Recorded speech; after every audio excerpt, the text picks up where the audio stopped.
Myrtilocactus géométrisant, aux fleurs nombreuses et parfumées, espèce puissante à grand développement qui dans la nature peut peser plusieurs tonnes, qui est très recherchée en crustacés car elle est parmi les plus belles. Et ces crustacés sans arrêt produisent des rejets normaux qu'il faut prélever et ils sont intéressants car ils ont immédiatement le diamètre voulu pour le greffage. Leur base est très resserrée, ce qui diminue les contacts avec l'humidité, éloignant les dangers de pourriture. La meilleure période pour le prélèvement de ces rejets, c'est l'automne. Et tout l'hiver, ils auront largement le temps de se cicatriser.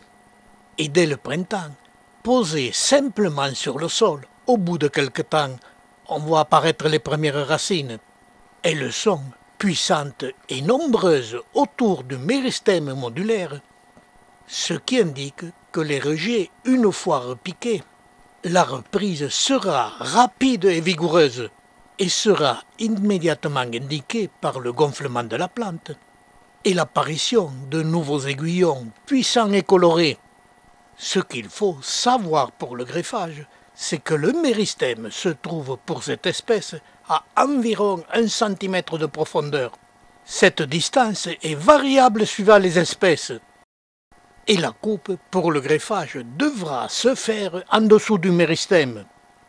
Gage de réussite pour le greffage, mais sans jamais descendre trop bas, car autour du modulaire, le bois commence à se former, ce qui a pour conséquence, les 3/4 du temps, de rejeter le greffon. Sur cette coupe, le modulaire se voit à peine, le méristème n'est pas loin, et il faut pratiquer une deuxième coupe et apercevoir le modulaire bien formé. En respectant ces données, la réussite du greffage s'approchera des 100%. Et le Myrtilocactus est l'espèce la meilleure pour apprendre le greffage. Mais elle a un très gros inconvénient, elle est trop puissante. Et personnellement, je ne m'en sers que pour des expériences. C'est le greffage le plus facile à la portée de tous, qui se pratique avec de simples élastiques. Et pour les retenir, j'utilise les aiguillons. En pratiquant une simple coupe, je vais greffer sur le sommet de ce rejet un melocactus. Le temps que se déroule cette opération, je signale que les melocactus demandent des porte-greffes très vigoureux. Les melocactus, se développant rapidement, demandent beaucoup de nourriture. Et ce très gros sujet de Myrtilocactus géométrisant, sur celui-ci puissant et vigoureux, j'ai greffé au sommet et tout au long de la plante plusieurs melocactus.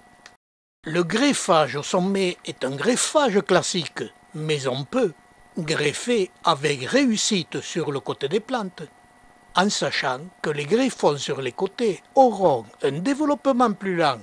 Et voici, quelques années plus tard, le résultat de cette expérience, qui n'a été faite que comme démonstration. La vigueur de ce porte-greffe nous prouve qu'il ne faut pas rejeter le greffage, mais qu'il faut adapter le greffage au greffon.